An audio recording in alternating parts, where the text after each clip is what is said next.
Hello, everybody. I'm Myron Medcalf, founder of the Marion Key Book Club, joined today by our latest featured author, the great Janata Petrus, author of The Stars and the Blackness Between Them. So excited for this book, this author event. If you're able to come out, please come out and support. April 23rd, we'll be down at Central Library talking to Janata about this incredible book.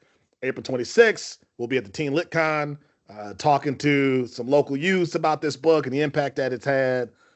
First and foremost, Janata, thank you for joining us. I'm so excited to be able to have this conversation with you. I feel the same way, Myron. Thank you for picking my book. It continues to be such an honor. Yeah, so let's talk. What do you want to talk about? Well, there's so many elements of this book, and it's like I'm going to say some of it for our author talk, some of Yeah. the specifics. But I think one of the number one things I thought about as I was reading this book was, who did you write the book for? Hmm. Hmm. Yeah. I don't know. I feel like I get asked this question, and I think I always try to like, even if been asked the question before, is like, how do I be present and really be mindful of the answer? Because I think I was writing the book just to write the book. Maybe I was writing it for myself, maybe. Like I think especially when it's something that's so individual as writing a novel, but it's so collective because you're writing these worlds and you're connecting with all these worlds. So like for me, like just getting this opportunity to write this book felt so healing and so magical. It did feel like this thing that I did by myself for a long time. So I think in some ways I wrote it for myself just to be in a world and immersed in these characters and hang out with them and enjoy them and listen to them and feel them. I think the longer the book's been out, it's going on 6 years old in September. I feel like I really feel like the book feels written for, because when you're writing a book or any kind of art, it's just so, it kind of, if you start thinking about who am I writing it for, it can be very, I think, distracting from the creative process because so much of the writing for question and some part can be like, oh, well, capitalism would say this is the demographic, like when the book came out, it felt very much, oh, this is a Black queer book, so Black queer people read it.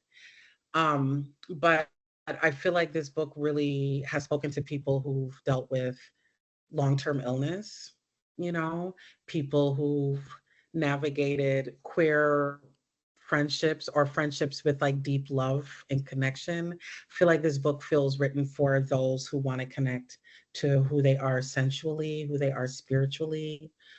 I feel like this book really feels written for, and it being connected to me like Caribbean Mm. people in the diaspora, because I think in so many ways, um, there's just such a narrow inclusion of the way people, particularly, in my experience, Black people speak, like I wanted the book to feel like authentically for young people from their voices from, and definitely. So I do think in writing this book, it was for young people in Mhm. a lot of ways too, because I love,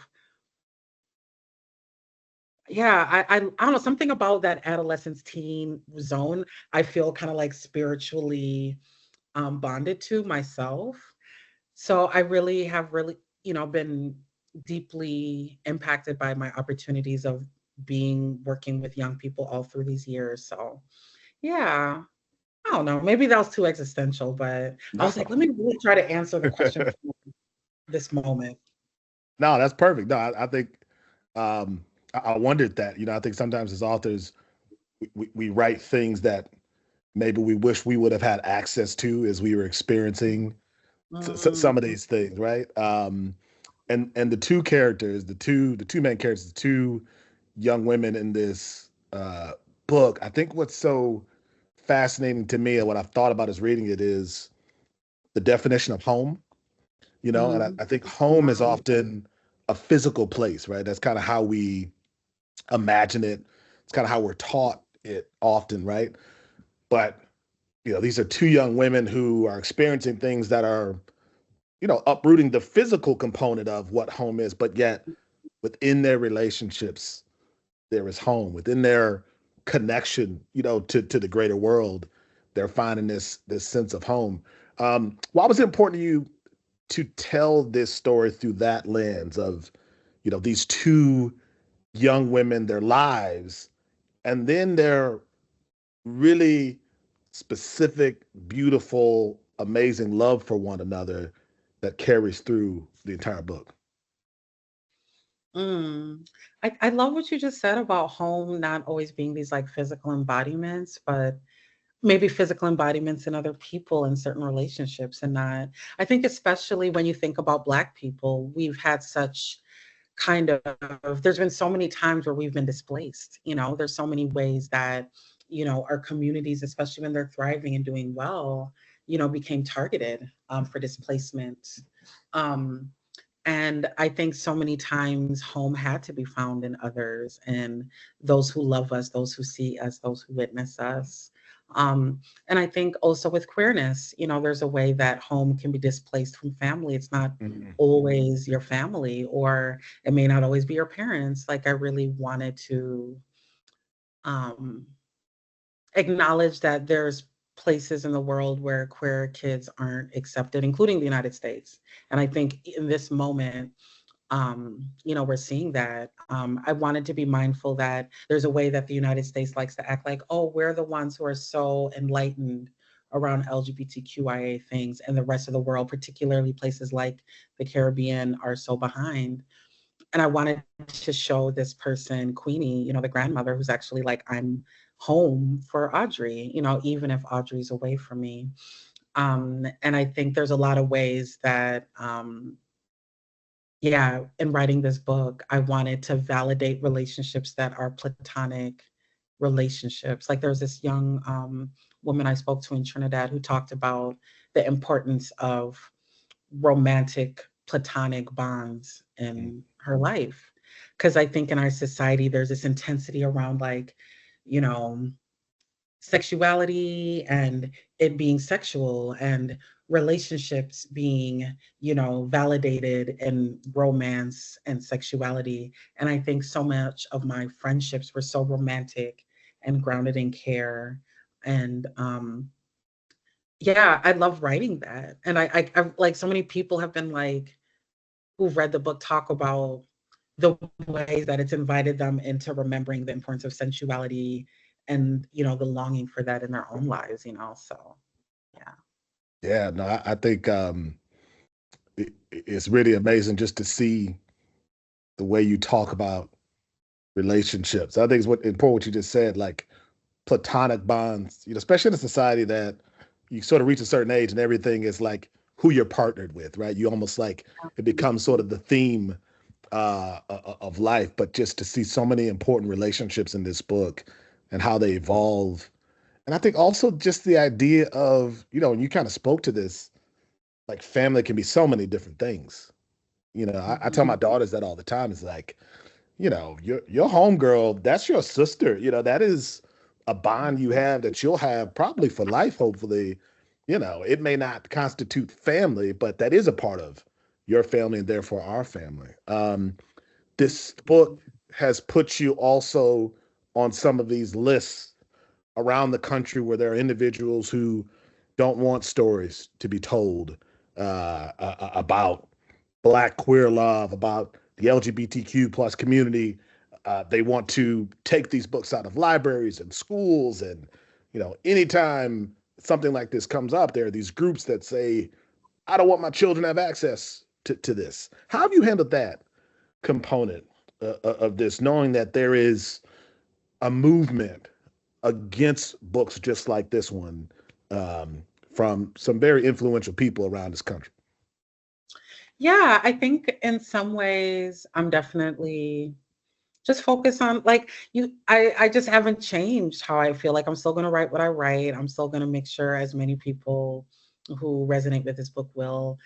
And this book is being shared all the time. Like, I ran into somebody at a birthday party yesterday who was like, I gift your book to every young person I Mm. can. I think there's a real threat. It definitely is a real threat, but I also think there's always such deep resistance and resilience against anybody who silences stories. Like they will never silence or put my book back in the genie's bottle or any of these books, right? And I think that sort of fixation on it is part of the distraction strategy that these people have, where it's like, oh, we're fighting for the books and the banning and whatever. And that definitely should be addressed. And at the end of the day, like that should be like 2% of my energy, and the other 98% should be continuing to live my beautiful Black co-air juicy life that they could only be so grateful to have witness of through my book and my writing and who I am in this world. But I do think it's a thing where, like, they're just showing how miserable and scared they are. Like, I'm sure they write horrible, corny, dumb heritage books.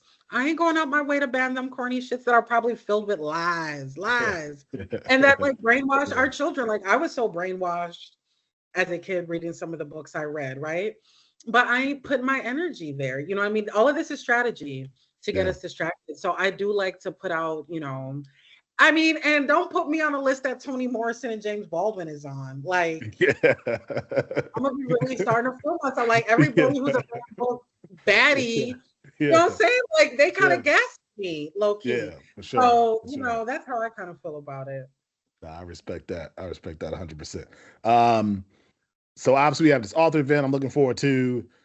Teen LitCon is what do you when people read this book and they finish this book, like what do you want them to be able to take from it? Like what sort of experience do you hope people have when they read this book?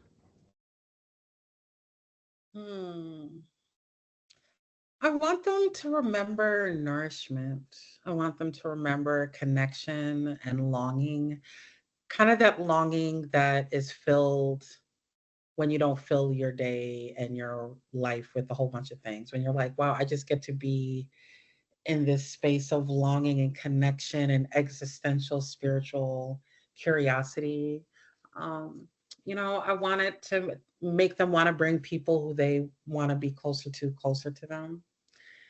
And yeah, there's a lot of astrology in there. Like I love astrology. I love, I definitely love my ancestors. I know one of the things I loved about this is in honor of your ancestor, Mary Ann.